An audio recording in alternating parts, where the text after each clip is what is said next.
The vast expanse of the North Atlantic churns beneath the steel hulls of America's mightiest warships. Their sleek profiles cut through the mist, leaving foaming wakes in their wake. But these are no ordinary vessels. Beneath their decks lie the most destructive weapons known to mankind.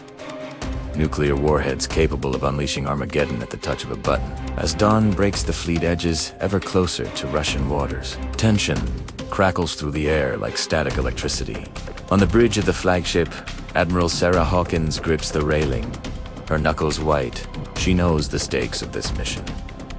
A high-stakes game of chicken on the high seas that could spiral into global catastrophe with one wrong move. Radar screens glow an eerie green in the dimly lit Combat Information Center. Young sailors, some barely out of their teens, monitor the displays with laser focus. Every blip, every anomaly could signal the difference between peace and war. The weight of the world rests on their shoulders, and they feel it in every breath. Thousands of miles away in Moscow, alarms blare in underground bunkers. The Russians have detected the approaching American fleet. Frantic orders are barked into secure communication channels. Diesel engines roared to life as nuclear submarines slipped their moorings, gliding silently into the depths. Along the coastline, camouflaged missile silos open their blast doors, revealing the gleaming tips of intercontinental ballistic missiles aimed at the heart of America. CNN, BBC, and Al Jazeera interrupt their regular programming with breaking news alerts. Breathless anchors report on the unfolding crisis. Military analysts debate the implications, their voices tinged with barely concealed fear. Social media explodes with speculation and doomsday predictions. The world holds its collective breath, waiting to see if this will be the spark that ignites World War III. Back on the flagship, Admiral Hawkins receives an urgent communique from Washington. Her eyes widen as she decodes the message. This isn't just a show of force. It's preparation for something far more dangerous. She hesitates for a moment, her finger hovering over the intercom button. The weight of history presses down on her shoulders as she considers the consequences of her next order. Suddenly, the sky erupts with the ear-splitting roar of jet engines. Russian fighters scream overhead, so close their pilots can be seen through the canopies. They bank HUD circling the American ships like sharks, smelling blood in the water. In response, F-35s launch from the deck of a nearby carrier, climbing to meet the threat. As the fighters engage in a deadly dance above, submarines play a lethal game of hide-and-seek in the inky depths below. Sonar pings echo through the water, each side trying to locate the other before they can unleash their devastating payload. On land, world leaders scrambled to defuse the situation. Encrypted phone lines between Washington and Moscow buzz with urgent negotiations. But with each passing minute, the window for peaceful resolution narrows. The slightest miscalculation, the tiniest misunderstanding, could plunge the world into nuclear winter. In the White House Situation Room, President Elena Rodriguez paces back and forth, her face etched with worry. She turns to her assembled advisors, a mix of grizzled military veterans and fresh-faced policy wonks. How did we get here? C'est the month, and more importantly, how do we get out of this mess without starting World War III? The room falls silent. No one has an easy answer. The stakes are too high, the consequences too dire to risk a misstep. As they debate strategy, satellite imagery flashes on the wall-mounted screens. It shows Russian forces mobilizing along their western border. A clear sign that Moscow is preparing for an all-out war. Back in the North Atlantic, Admiral Hawkins receives another coded message. Her blood runs cold as she deciphers its contents. The intelligence is clear.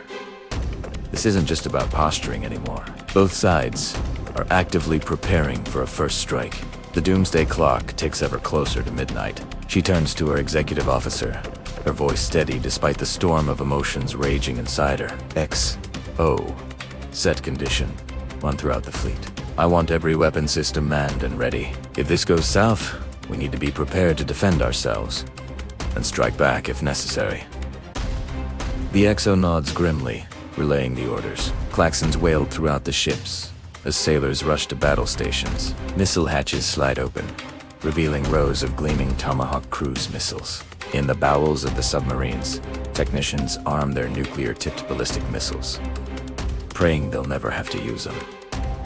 As the sun sets over the turbulent sea, casting an ominous red glow across the waves. Both sides stand on a knife's edge. Years of simmering tensions, geopolitical maneuvering, and mutual distrust have led to this moment. The question on everyone's mind: will cooler heads prevail, or are we witnessing the opening moves of humanity's final war? In Washington, President Rodriguez makes a fateful decision. She picks up the secure phone, dialing a number few have access to. After several tense moments, a gruff voice answers on the other end. "Mr. President," she says, her voice steady, despite the gravity of the situation. "I think it's time we talk. Leader to leader. The world can't afford for us to get this wrong." There's a pause on the other end of the line. The fate of billions hangs in the balance. Then, finally, a response. "I agree, Madam President. Let's see if we can pull both our countries back from the brink."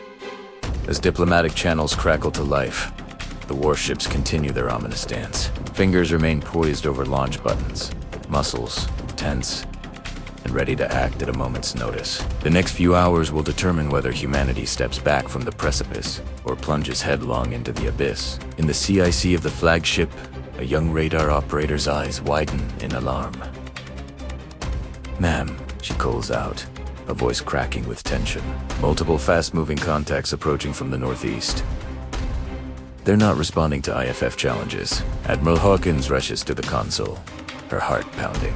Are these Russian missiles a preemptive strike, or simply a misunderstanding that could trigger Armageddon? She has seconds to decide, knowing that her next order could change the course of human history. As alarms blare and crew members brace for impact, the world teeters on the edge of nuclear annihilation. The choices made in the next few moments will determine whether diplomacy prevails, or if humanity is about to witness the terrifying power of its own destruction unleashed. The tension is palpable, the stakes unimaginably high. In this dangerous game of brinkmanship, one wrong move could spell doom for us all. As the crisis unfolds, one question burns in the minds of everyone from the halls of power to the decks of those mighty warships. Have we finally gone too far? Is this shaping up to be the greatest miscalculation in America's modern history? Or is there still a narrow window to prevent disaster?